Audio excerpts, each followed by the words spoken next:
Bhagavate Vasudevaya. Om Namo Bhagavate Vasudevaya. Om Agyantimirandasya Gyananjana Shalakaya Chakshurunmilitam Yena Tasmai Shri Gurave Namaha. Shri Chaitanya Manobhistam Sthapitam Yena Bhutale Swayam Rupa Kadamayam Dadati Swapadantikam Vandeham Shri Guru Shri Yuttapadakamalam Shri Gurun Vaishnavamscha Sri Rupam Sakrajatam Sakuna Raghunatham Vitam Tam Sajivam Sadvaitam Savadutam Parjana Sahitam Krishna Chaitanya Devam Shri Radha Krishna Padam Sahaguna Lalita Shri Vishakha Vitamscha He Krishna Karuna Sindhu Deenabandhu Jagatpate Gopesha Gopika Kanta Radha Kanta Namastute Tapta Kanchana Gaurange Radhe Vrindavaneshwari Vrishabhanu Sute Devi Pranamami Hari Priya Vanchikalpatarubhyascha Kripa Sindhubhya Cha Patitanam Pavanebhyo Vaishnavebhyo Namo Namaha Jaya Sri Krishna Chaitanya Prabhu Nityananda Shri Advaita Gadadhara Shivasadi Gaur Bhaktavinda Hare Krishna Krishna Krishna Hare Hare Hare Rama Rama Rama Hare Hare Nama Om Vishwavadaya Krishna Vishna Bhutale Srimati Bhaktivedanta Swami Namane Namaste Saraswati Devi Gauravani Pracharane Nirvishesha Shunavadi Paschachat Keshitarane.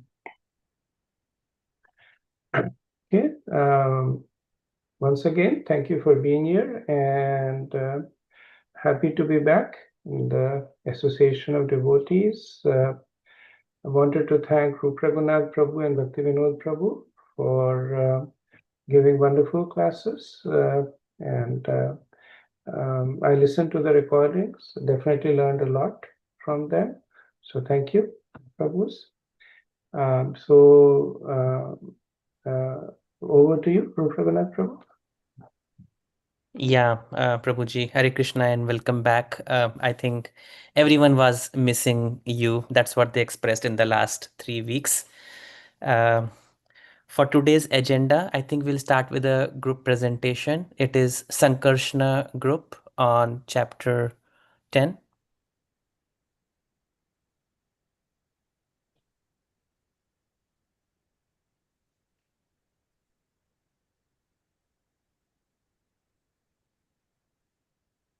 Hare Krishna. Are you able to see my screen, Prabhuji?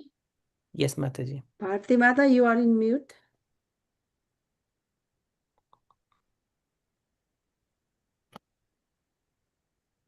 Okay. Hare Krishna. Sankarshan group presents famous Chatusloki capturing the essence of the Gita, a skit on Sambandha and Abhideya Gnan. Few devotees travel to Karoli for Sampurna Darshan of Shri Krishna.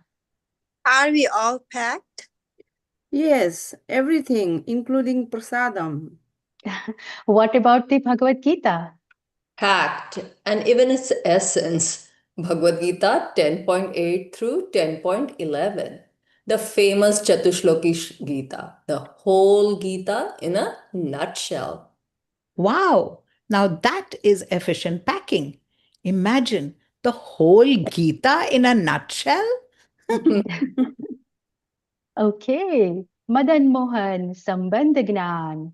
Our first darshan, Madan Mohanji, represents Sambandh Gnan, understanding who is Krishna, who am I, and what is my relationship with him. The first 2 lines of Bhagavad Gita 10.8 reveal this. Aham sarvasya prabhavo matta sarvam pravartate. Krishna says, I am the source of everything. From me, everything emanates.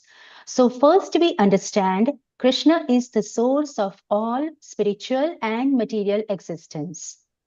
We can understand this through Upadana and Nimitta. Think of a clay pot. The clay is the Upadana, the material cause. The potter is the Nimitta, the efficient cause. Similarly, everything ultimately comes from Krishna's energies and works under his direction. And who am I? I am a Jeev, an eternal fragmental parts of Krishna. So Sambandha became a clear. Krishna is my source. I belong to Krishna, and my eternal nature is to lovingly serve Krishna. Next is Abhideya, living the relationship. But knowing I belong to Krishna is not enough. Bhagavad Gita 10.8 continues, Iti matva bhajante mam. Knowing this, they worship me. That is Abhideya. Actually, living our relationship with Krishna through bhakti. And Bhagavad Gita 10.9 shows us how. Matchitta madgata prana bodhayanta parasparam kathayantascha mam nityam tushyanti cha ramanti cha. The devotees think of Krishna, speak about Krishna, enlighten one another about Krishna, and become satisfied and joyful in Him. And suddenly we realized that is exactly what we are doing in the bus. Hari Hari Hari Hari Bol. Bol! Hari Bol. Next, we reach Govind Dev Ji, Abhideya in practice. Finally, we reach Govind Dev Ji, the master of the senses. Madan Mohan Ji had taught us, I belong to Krishna. Govind Dev Ji now reminded us, then live like you belong to Krishna.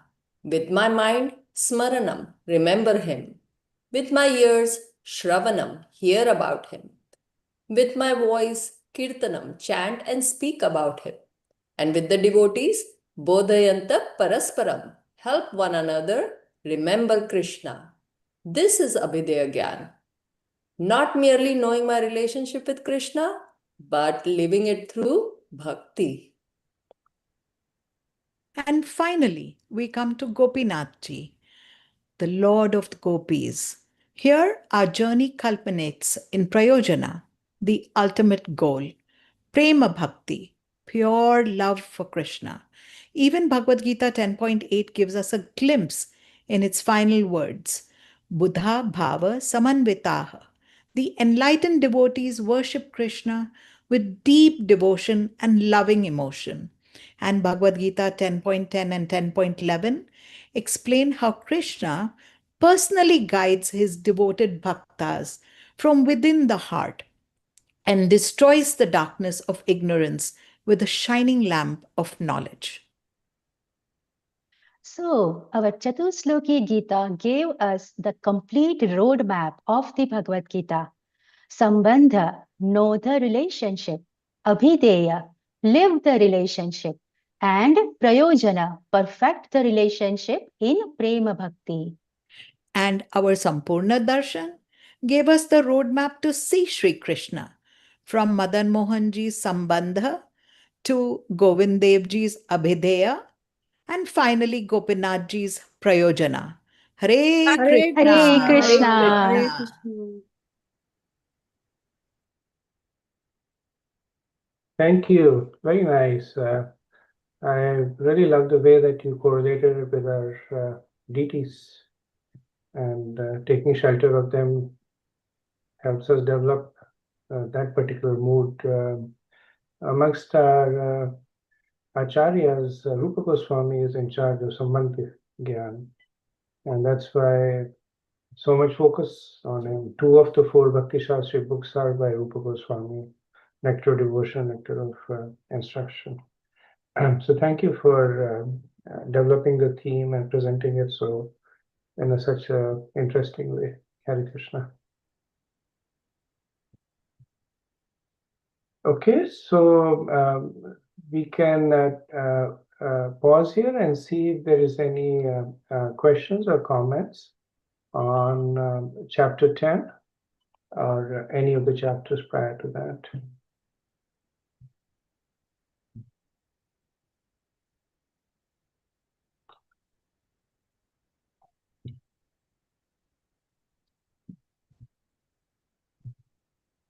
Hare Krishna Prabhu, this is Rasa Chitta Devidasi. Hare Krishna. Hare Krishna Prabhu, for me it's a general question regarding chapter 8. Krishna says, Anta kale chamameva smaran muktva kalevaram. So I was thinking, how significant is this verse for the in fact, not the exact verse, but Krishna says, no, I heard from your lecture that leaving the body in the right time gives higher destination. So my question is related to that. So how significant is for devotees to leaving the body in the right time according to the planetary positions? Thank you, Mataji. Good question. Prabhupada actually mentions in the purport that for devotees, and Krishna also mentions towards the end of the 8th chapter, the devotees don't really concern themselves much about, firstly he goes and describes how, if the sun's in the northern hemisphere, the time of the day, and the deities at the time, and then he says devotees don't worry about it. And the reason is that their destination is not controlled by the planetary position. Their destination is controlled by the force of their bhakti. If they perfected their devotion, then they go back to Godhead. And if they're still working on it, then Krishna takes care of their next birth in a way that they can continue with the devotional service. Thank you, Prabhu. Hare Krishna. Thank you. Hare Krishna.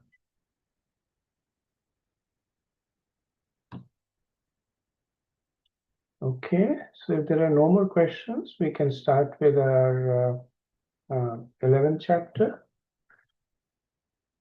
So the 11th chapter is Vishwarupa, or the universal form. So in the 10th chapter, as we saw that Krishna in the Chaturshloki, he reveals the essence of the Bhagavad Gita and what he calls as even more than the most confidential information, because essentially he is laying down the road for the devotees to travel to him, and the focus, the prayojan, is Krishna's reciprocation to one who is constantly immersed in thinking about him. So at the end of the 10th chapter, in the very last verse, Krishna tells Arjuna, or what is the need for all these, for you to hear me to recite all these opulences? Know that with a single fragment of myself, I pervade the entire universe. Right? So we see this trend that in a way, Krishna also lays he guides Arjuna's questions also, like a teacher. He puts in certain comments which basically inspire the students to ask the right questions. So Krishna puts this at the end so that Arjuna's curiosity about this fragment of Krishna that pervades the entire universe is there. And as we see, this is what is our opening question in the 11th chapter. So in the 11th chapter, Arjuna will request to see that fragment of Krishna that pervades the universe. So broadly divided into 3 sections. The first 8 verses are prayers by Arjuna, which contains in the request to see the universal form. Then the bulk of the chapter, of course, is the description of the universal form. And then it ends up again with beautiful prayers by Arjun after having witnessed the universal form. So one of the things that we are seeing is how Krishna is progressively revealing more and more of himself to Arjun. So this roadmap of his revelations, he first lays down in the 9th chapter, right? And the most confidential knowledge, where he talks about Achintya Bheda Ved Tattva, and where he essentially talks about how he relates to the forms that he is now going to reveal to Arjun, right? So this is the overarching logic that he has explained in the 9th chapter, right? And in the 10th chapter, which is the opulences of the absolute, Krishna is revealing how we can see him in matter. And so basically seeing him in the greatness of personalities, seeing him as the best of anything, the sharks amongst the fishes, the lion, the kings amongst the men. So it's a way for one who is still strongly anchored in the material conception. They can, within that material conception, see Krishna. And these essentially are the Brahmavadis. Basically, they do not see Krishna as a person. They simply see Krishna's influence. They see Krishna's greatness reflected in things around them, in the ocean, in intelligence, in beauty and splendor. So these are essentially the opulences of Krishna that are impersonally reflected. Then in the 11th chapter, it is appreciating everything in Krishna, right? 10th was appreciating Krishna in everything, which is seeing Krishna in matter. In chapter 11, now we are seeing matter in Krishna. And so this is now coming one step closer to Krishna's form, where we and this is the vision of the yogis, where they visualize this form of Krishna, that is the universal form described in the Bhagavad Gita or the Srimad Bhagavatam, that includes the different aspects of the material creation. And then in the 12th chapter, the realization moved to appreciating Krishna as the personality of Godhead. So here the realization moves to Krishna, the source of the opulences, Krishna, the source of the universal form, Krishna, the person. And this is the form that is attractive to the devotees. So chapter 9 is logic. Krishna is explaining through rules. If you remember, in the first set of verses, Krishna gives analogies of how the wind is contained in the sky, and essentially the Achintya Bheda Ved Tattva that Chaitanya Mahaprabhu gave us, that how the personality of Krishna can exist in various forms, specifically in relationship to the material world. Then Krishna uses analogy for the Brahmavadis, because it is difficult to quantify the opulences of Krishna. So he uses analogy, that just like the gambler is expert amongst the cheats, just like Brahaspati is amongst the gurus, and just like Shukracharya is amongst those who are expert in the Vedas, I am the best in everything, right? So he uses analogy. Then for the yogis, they use actually their vision, not necessarily the vision of the eye, but the vision of their mind, right? So the vision may, like in the Bhagavad Gita, Krishna bestows that vision on Arjuna, or like in the Bhagavatam, that vision is cultivated by the yogis through practice and meditation, or in the 6th chapter of the Gita. So this is essentially what we will be speaking about today. And for devotees, it is experiential, right? Because it is essentially a person-to-person interaction.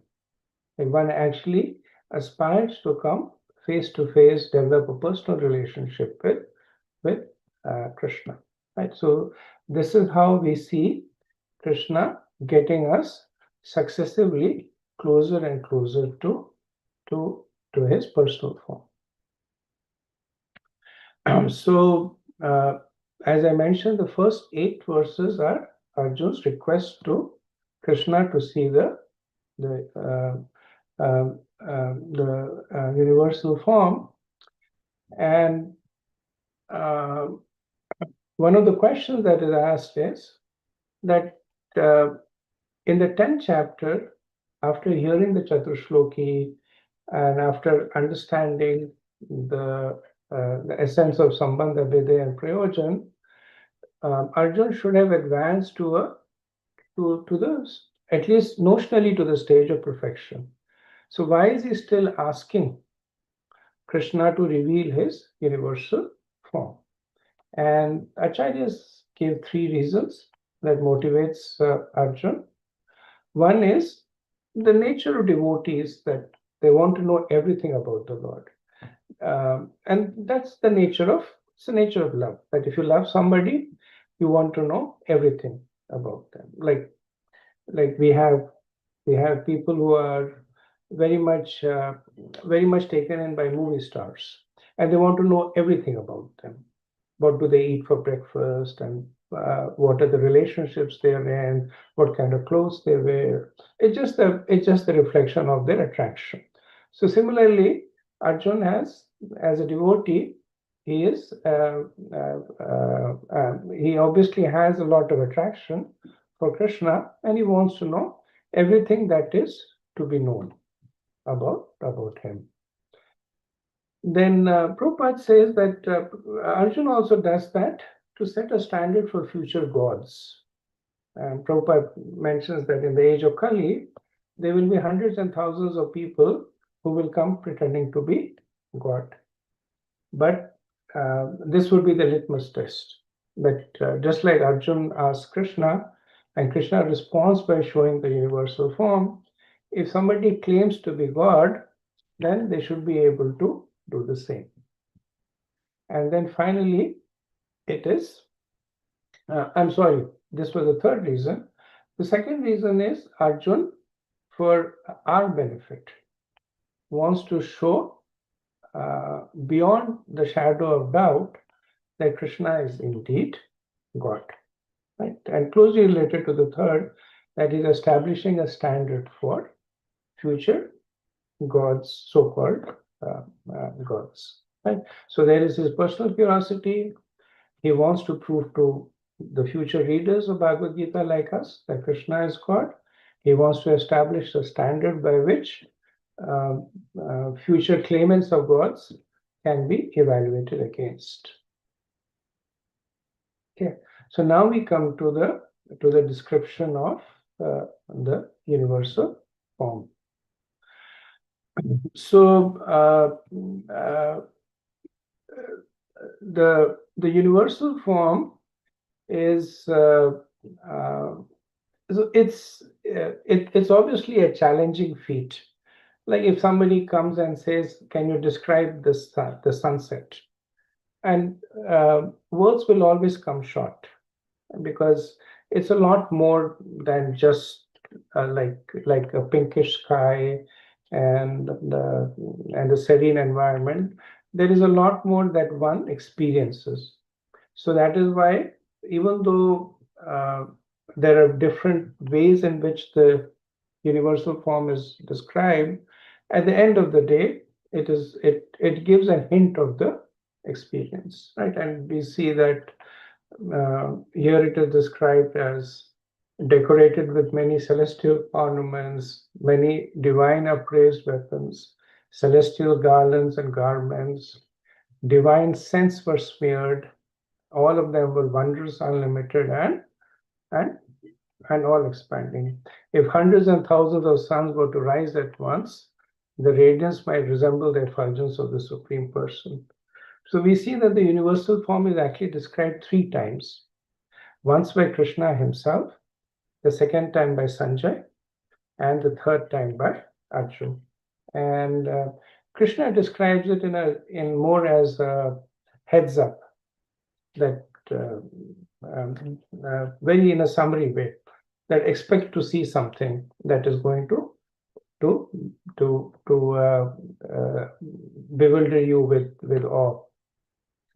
Sanjay, he describes it more as effulgence, and Arjun, his description is more emotional. So he also talks about his feelings, his sense of experiencing the universal form is a lot deeper, and ultimately Sanjay is relaying. So this is one of the few cases where Sanjay talks about his own experience and then he relates Arjun's experience. So these are all the hosts of demigods are surrendering, being very much afraid. So we see that this is Vishwaroop, which is Krishna's form spread over space, right? And this essentially, it comes in 2 subcategories. The first is Adbhut Roop. So Adbhut Roop is awe-inspiring, and the second is Ugra Roop.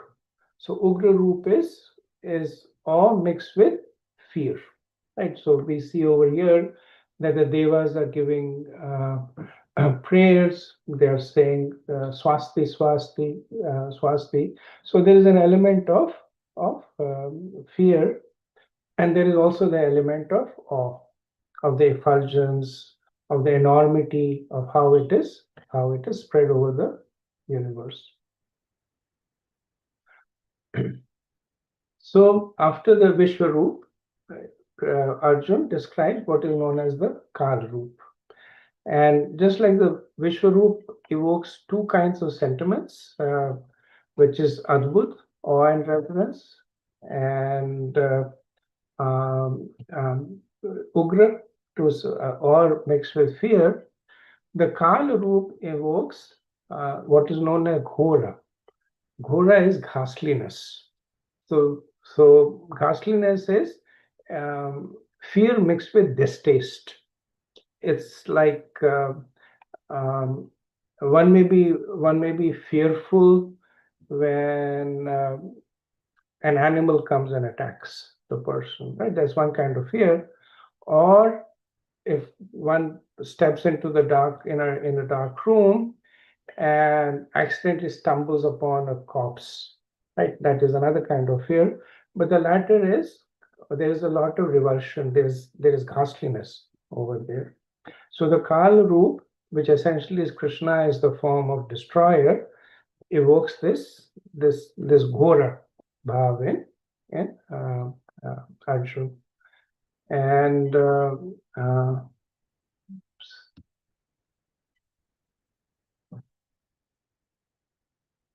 so here he sees how Krishna is actually eating away everybody. Bhishma, Drona, Karna, chief of the soldiers, and they're running and like fearful moths, right? And so many soldiers are running into the mouth. And Arjun uses 2 analogies of the moth heading into the flame and of the rivers heading into the ocean. And Acharya says that he is nuancing it in the sense that Bhishma, Drona, etc., they were in a little different category, that they were heading into their death knowingly. Like they knew that Krishna was God, but circumstantially they could not avoid it. Bhishma because of his duty, Drona again because he had fled allegiance. So this is like the rivers heading into the ocean. That because of the flow of gravity, the rivers are forced into the ocean. But the rivers nourish the ocean, and the ocean also gets nourished by the rivers. So this is more like at the end of the day, these personalities were like devotees. But then there are those like Duryodhan and the Kauravas and Karna. They're like moths; they get burned. So when they enter into the flame, they get burned into it. And the moths, they voluntarily fly into the flame. So Bhishma, so Drona, personalities like Duryodhan, they did not care about Krishna's divinity. Like they basically wanted to kill Krishna one way or the other, and because of that, they were destroyed. So Arjun sees how the Kal Roop is destroying everybody. So interestingly, sometimes ago, I think this is maybe about 15 years ago, in Russia, they had actually allowed. So initially, it was a communist state. Religion was banned. So then they allowed 5 religions in the country. One of them was Hinduism. And after that, ISKCON became fairly prevalent over there, so much so that the Orthodox, the Catholic, which was the predominant religion, they became very concerned at the rapid spread of Hinduism / ISKCON. So they actually filed a lawsuit against ISKCON to ban it. And one of the main points in the lawsuit was the description of Kal Roop, because they said that this is a god who eats its own people. It's a cannibalistic god. This is a religion that encourages this kind of ghastly activities. They had other points also, but this was one of the main points that they made. And of course, there was a lawsuit, and the government of India involved, and finally, ISKCON prevailed. So, it is by Krishna's and Prabhupada's mercy, it's still there. In fact, just this Sunday, I was hearing that in Moscow, the hotel room that Prabhupada stayed in, I mean, he went there and he made only one disciple. And the hotel room that he stayed in, they have now memorialized it. So there's a plaque over there that acknowledges Prabhupada's presence over there, celebrates it, actually. And even though the beginning was humble in the sense there was only one person that Prabhupada initiated, but then that person, he spread Krishna consciousness, and now it is flourishing over there. So anyway, back to our description of the Kala Roop. So we see over here that Arjuna, out of fear, is offering repeated obeisances to the form, right? And Krishna speaks the famous verse here, Kalu Asmi, time I am. And this was one of the verses that was repeated by the scientist Otto, the German scientist, who was the father of the nuclear atom bomb. Oppenheimer, Prabhuji. Oppenheimer. Oppenheimer. Right. And when he witnessed and he actually had studied the Bhagavad Gita in Sanskrit. He learned Sanskrit only to study the Bhagavad Gita. And then he witnessed that explosion. He recited this verse, Kalvasmi, time I am the destroyer of everything. So one of the questions that comes is that, is the universal form real, right? And Acharyas have used different ways to explain it. So one way of understanding it is that so there is a word in English called pareidolia. Pareidolia means seeing shapes in natural occurrences. Like you see a cloud, and then all of us have done it. We see a cloud, and sometimes we'll see, for devotees, they might see the form of Krishna in the cloud, or they might see Sudarshan Chakra or a flute, or more mundane things, like somebody might see a lion in the sky. Kind of the clouds are formed like that. Now, is the lion real? Yes. The lion is real. Are the clouds real? Yes. The clouds are also real. But is there actually a lion in the clouds? Right? And the answer to that obviously is no. So Prabhupada kind of explains it that this can be understood as if it's a magician trick, right? And like a magician in front of an audience will pull a rabbit out of a hat, right? So there is the magician over there. He pulls the rabbit out of the hat. Then everybody in the audience witnesses it, right? So it's not that they're imagining. He's actually pulling the rabbit out. So they're actually seeing that there is a rabbit out of the hat, and both the rabbit and the hats are real, right? So the rabbit is real, the hat is real, but pulling the rabbit out of the hat, that is a magic trick. So we can also try and juxtapose it with the universal form, that the magician is Krishna. Then this pulling the rabbit out of the hat is Krishna displaying the universal form, and Arjun sees it. Not only Arjun, but there are other personalities. Like Acharyas say, Krishna made sure that others also see it, because he doesn't want it to be, if only Arjun could see it, one might say it was Arjun's flight of imagination. But Krishna makes sure that sages see it, the devas see it, Sanjay sees it. So the fact is that it was visible to everyone, right? So rabbit is real, Krishna is real, the hat is real. So the universal form shows up in as Vishwaroop and Kalroop in space and time. However, the universal form appearing in space and time is illusory, right? So it's not that there is that form of Krishna with the sun and the moon as his eyes and extending over the universe, or it's not that there is a form of Krishna that is eating the soldiers or people. That is illusion.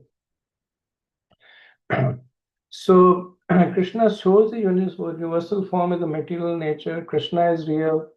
The universe, material universe is real, but the universal form is illusion. Right? Now there's a difference. It's not that it's temporary. Like we say that the material world is real but temporary. But the universal form is not even material in that sense. Because if it was material, then it would be real. But it is illusory, right? And essentially Krishna does it to evoke awe and reverence in Arjun and us. Essentially for the three reasons, right? The three reasons that Arjun wanted to see the universal form, that he wanted to prove without a doubt that Krishna is God, everything is within him, and everything is under his control, set a standard for future gods. But that's the reason that he shows the form, right? So as we know that many sages saw, many devas saw, Vishwanath Chakravarti Thakur makes this point that if only Arjuna had seen the form, it would be like one person dreaming. So the Lord makes sure that many others also witness his power.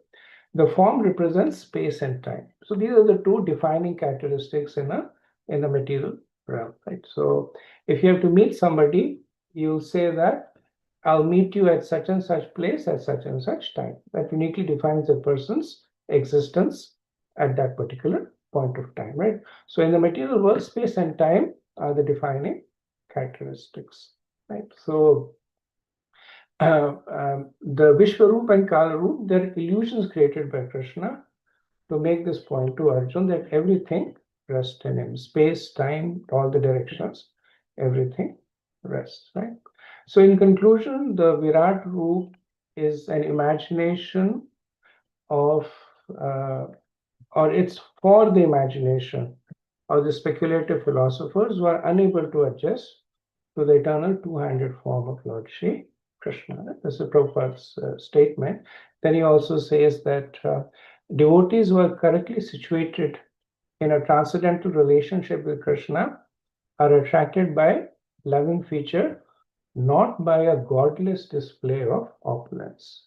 And so this is how Prabhupada describes the universal form, a godless display of opulence. Now, godless here, of course, means that Krishna is, the person is missing over there. It's just a display of his opulence. Now, the universal form is obviously created by Krishna, right? So Prabhupada is not negating that. But for devotees, that's what he predates, said that for devotees, it is godless because Krishna Swayam Bhagavan is missing over there. So, why does Krishna show the universal form? Because space and time are the predominating factors, everything exists and is eventually destroyed. And this is the material conception for those who are materially anchored, right? So it is not meant to be fatalistic, right? Not meant to show that everything is going to get destroyed.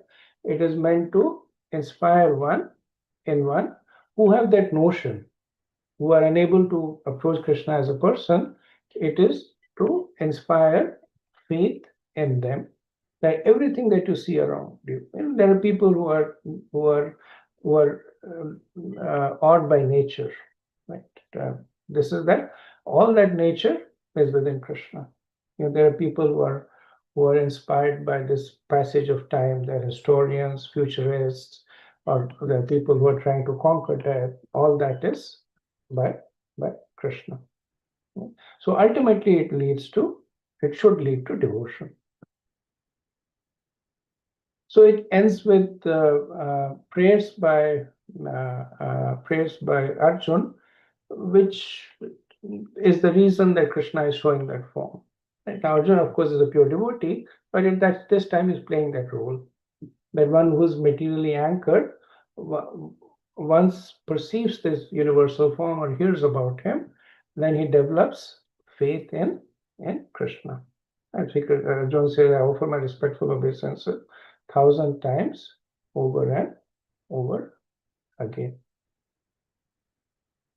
But Arjun is not, as a devotee, he is not really attracted to this form, right? Which is why Prabhupada says godless display of opulence. Right? So he asks Krishna to display his original form, right? And Krishna displays his four-armed form and two-armed form. One of the interesting things is more of like a trivia that generally in pictures they show Arjun's in front of Krishna and the universal form behind, but actually Arjun is not able to see Krishna when he's seeing the universal form, right? So he's not able to see Krishna in the chariot. He only sees, so Krishna as the person disappears and is replaced by the Vishwaroop and Kalaroop. That is why Arjun is praying that I want to see you again, which means that Krishna in his two-armed form has disappeared. And then Krishna reappears in the four-armed form and then in the two-armed form.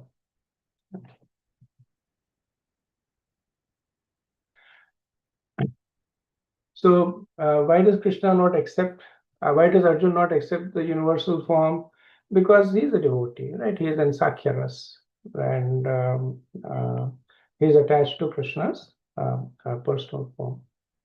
And so after the prayers, Krishna reveals first his four-armed form and then his two-armed form. And then he says that only by undivided devotional service can I be understood as I am standing before you. and can thus be seen directly, right? So he is also establishing the qualifications to go beyond the universal form. So as I mentioned, the universal form is described 3 times in verses 5 to 8 by Krishna at a high level, like a sneak preview. 10 to 13 is Sanjay's description, which is mostly Sanjay could see the blinding opulence. And then in 15 to 30, it's by Arjun, and he describes it in 3 ways. First, in 15 to 25 is Vishwaroop, and 15 to 17 is Adbudroop, and then 18 to 25 is Ugra Roop, and 26 to 30 is Kal Roop, which is also the Ghora Roop. And then we see that Arjun's emotions are also so this chapter is interesting because it's one of the most dynamic chapters, right? It has 55 verses, third longest chapter.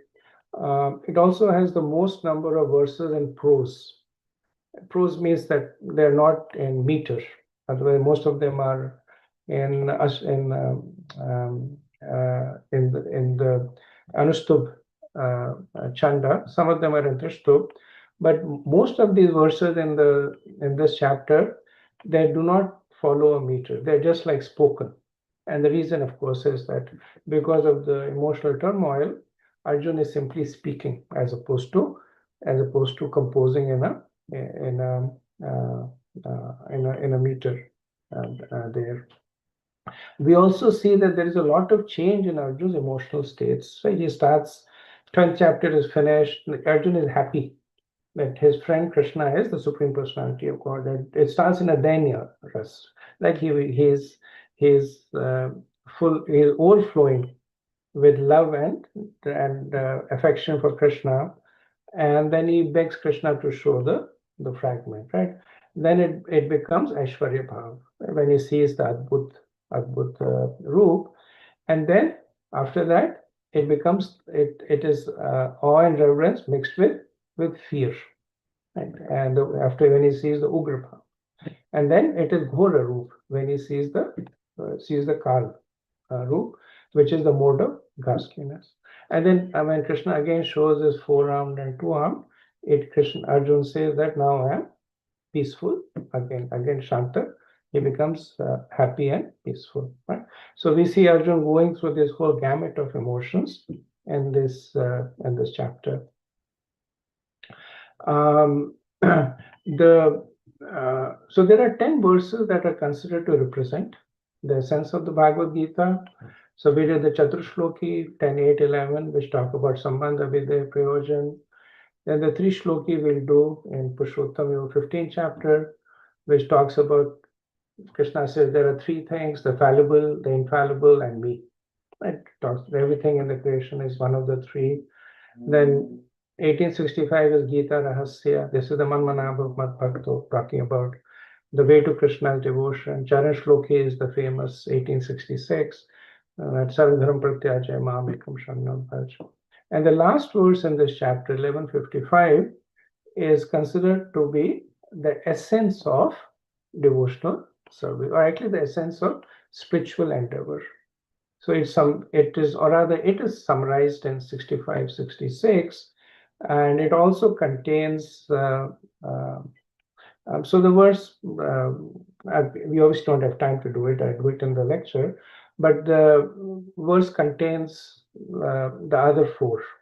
It contains the Chaturshloki. The verse is divided into 5 subcomponents, which talk about Sambandha, Vidya, and Prayojan, and finally talks about bhakti, right? And the verse is also nicely situated because the 12th chapter is pure devotional service. So in a way, 1155 is a summary of the 12th chapter.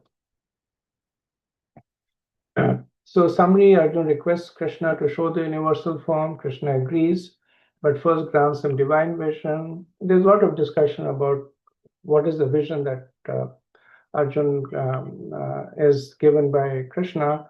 Prabhupada says that Krishna downgrades his vision because as a devotee he sees Krishna's personal form, but Krishna downgrades it in a way so that he can see the universal form. So Arjun sees the Vishwaroop, then he sees the Kal Roop, then he requests Krishna to withdraw, and then essentially Krishna is providing Arjun with, or us with, ways to understand his greatness in matter and surrender unto him. So that brings us to the end of the chapter. Okay, so we can pause here, and not sure if we have time left to. We do have. We have time, Rup Raghunath, right? Yes, Prabhuji, we do have some time. We have time. Okay. So if there's any questions, we can ask now, or we can ask in the next. Okay. Please go ahead, Subudhi Prabhu. Hare Krishna Prabhu, Dandavat Pranam. Prabhuji, previously I heard in one of the lectures about universal form as this form not being present in the spiritual world. It is just temporary, but yet spiritual, like at that moment Krishna displayed. So now your explanation seems more like more logical and correct, that it is illusory, not even temporary, but it is illusory. So that explanation which I might have heard is incorrect, is it? It is not even spiritual. It's Prabhu, it comes in one of the gray areas that it's connected to Krishna. So, so we would say that there is obviously the aspect of spirituality, because it is Krishna showing his presence in the material and spiritual world, but it is illusion. So Krishna is creating an illusion to show his presence. But the first point that you made is definitely true, that it does not exist in the spiritual world. Yeah. Okay. Okay. Makes sense, Prabhu. Yeah. Thank you. Thank you. Nanda Tanuja Prabhu. Hare Krishna Prabhu, thank you so much. So this universal form is seen by everyone on the battlefield. Is that correct, Prabhu? I don't think that statement is made. I think it is seen by certain personalities. So it was obviously seen by Arjun and Sanjay. It was seen by the sages, by the demigods. It never says that the people in the battlefield could see the universal form. Now, as you know, that Krishna does display his universal form to Duryodhan at another point when Duryodhan was trying to arrest Krishna, which was because it's an illusion. Krishna can do anything. So it was a portion of this universal form. They're meant to scare Arjun. So the interesting thing about this is that the universal form is displayed as a revelation. So it is bestowed by Krishna, right? And as opposed to the universal forms that maybe you're referring to that are in the Bhagavatam, those are as a result of endeavor. So there, the yogis, by practice, by training, they visualize the universal form. It's ascending. They visualize the trees as the hair in Krishna's body. They visualize the sun and the moon as his eyes. That is also imaginary, but it's the result of the imagination of the yogi. Right? It is ascending. This is a revelation that Krishna bestows on Arjun and the others. So he uses his discretion. I show it to this person, but not to that person. Right? So the understanding is that the people on the battlefield were not able to see the universal form. Thank you, Prabhu. Hare Krishna. Thank you. Ashutosh. Yeah, Hare Krishna, Prabhuji, Dandavat Pranam. Prabhuji, you just answered my question because it was related to Duryodhana's seeing the Vishwarupa. So I'll change my question. To Mata Yashoda, Krishna also showed the entire universe. Was the Vishwarup available, or Mata Yashoda saw that Roop when Krishna opened his mouth? Very good question. So that is another situation where the universal form is bestowed by Krishna, because Yashoda, she wasn't aspiring to see the universal form, right? And again, because it's an illusion, Krishna can show it. So the universal form with Mother Yashoda is Yashoda-centric. If you remember the description, there is Krishna and Yashoda, and then there is a universal form in that there is another Krishna and Yashoda, and there's another universe, right? So she sees that form, just like two mirrors, she sees that form going on. So that's the form that Krishna chooses to reveal at that point. Different purposes, right? For Arjun, it was more to establish his supremacy over matter. For Yashoda Yama, it was Krishna teasing his mother. Different purposes. Right. Prabhuji, one more question. Sorry. So one thing that in the Kala Rupa, Arjuna sees that Krishna is there as a bhakshak, taking all the soldiers from the battlefield and going into his mouth. And that actually what has happened, because they all got liberated most probably. So isn't that if Krishna is, they are being consumed as a bhakshak from Krishna, they should get a higher position going to Golok Vrindavan. That's one. And then even in Mahabharata, like on the same lines, the last parva is Swarga Rohan Parva. So the Pandavas, they are like the highest of the devotees, right? Their stature is very high. Draupadi is there and Arjuna is there. So why it mentioned Swarga as one of the places where Pandavas are visiting after the completion of the lifetime on this planet? So thank you. Good questions. Probably require a lot more time than be available, but I'll try and give you succinct answers. So, so as devotees, one thing we should understand that there is no mechanical way to go back to the spiritual world. Right? So there is no.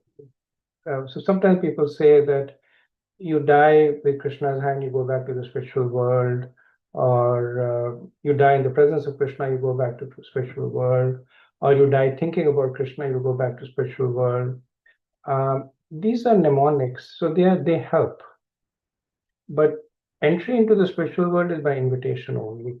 Right? They may take you to the door of the spiritual world, you can knock on it, but only when Krishna will say, please come in, then you can come in. So when we try to apply these mechanistic rules, saying that the soldiers were being eaten by the mouth of Krishna, so they went back to the spiritual world, we are essentially negating the whole rasa of bhakti. Like what we are doing is we are reducing it to a push button mechanism. That if you push this button, you go back to the spiritual world. Not going to happen. In the third canto of the Bhagavatam, when there is a discussion on this, Prabhupada and the Acharyas also mentioned, since you asked about the soldiers and the battlefield. So there the verse specially is written that the soldiers who were purified by the arrows of Arjun and died in the presence of Krishna, they received Sayujya Mukti. Right? So what it means is purified by the arrow of Arjun means that they develop this consciousness of the position of Krishna. Right? And because they develop that consciousness and being in the presence of Krishna help them develop that consciousness, they receive impersonal liberation because they still have not done devotional service. In terms of Mahabharata is a very complex book to analyze from a philosophical perspective, but there are two ways that the plight of the Pandavas after their death is explained. One is that, and this is explained through Chaitanya Leela, which is that Arjun is a pure devotee, but there is also Arjun who is the son of Indra. So this is the notion of more than one souls occupying the body. Like we have this notion in Chaitanya Charitamrita. So they go to their respective abodes. So the pure devotee Arjun, who he accompanies Krishna in his pastimes, and the son of Indra, he goes back to the spiritual world. Similarly for the other Pandavas, right? So they go back to their material destination. Same point is made in the Bhagavatam in the 10th canto, where it is mentioned, there it is explicitly mentioned that when there is in the when there is the battle that happens among the Yaduvanshis, right? Some of them go back, and some of them stay and go back, right? So depending on, there is Bhishma who is the Vasu, and there is Bhishma who is the pure devotee. So the Bhishma who is the Vasu resumes his position as the Vasu, and the Bhishma who is the pure devotee goes back to the spiritual world. Thank you so much, Prabhuji. Dandavat Pranam. Very, kindly, it was patientfully answered. So I totally appreciate that. Thank you. Thank you. Wonderful question. Okay, so we have Rasachitta Mataji. Please go ahead. Hare Krishna Prabhu. In the 10th chapter of Opulences, Krishna is telling about envy. So I don't exactly remember the context. What is out of what Krishna is telling that I am envy?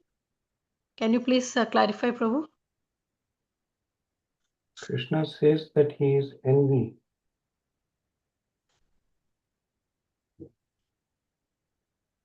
I think towards the last verses. Okay. Maybe. I'm sorry, even I'm not able to recollect the verse. Maybe if you read the chapter again, you get the verse, you can send it to me or talk to your mentor. Yeah. Okay. Rup Raghunath Prabhu? Yeah, Hare Krishna Prabhuji. Prabhu, my question is on Chaitanya Leela. Chaitanya Mahaprabhu, when he came, also showed his universal form to his eternal devotee, sometimes for a longer duration. Is it the same, Prabhuji, as Krishna's showing now and what Mahaprabhu showed then? So it is the same for the same reason that Mahaprabhu showed to establish the fact that he is the Supreme Personality of Godhead. The descriptions are different, though, right? And again, the point is because the universal form is, somebody can look at a cloud and say, look, there's a lion. Somebody can say, look, there is an eagle, right? So it depends on how you make things out. So Mahaprabhu shows it depending on his mood, but the reason is the same. You're right. Thank you, Prabhuji. Okay, very good. Thank you. Wonderful questions. So we will conclude our session here with the prayers. वाञ्छकल्पतरुभ्यश्च कृपा सिन्धुभ्य एव च पतितनां पावनेभ्यो वैष्णवेभ्यो नमो नमः। अनंत कोटि वैष्णववृंद की जय। शील प्रभुपाद की जय। निताय गौर Premanand. Hari Hari Hare Hare Bol. Hare Krishna. Thank you very much.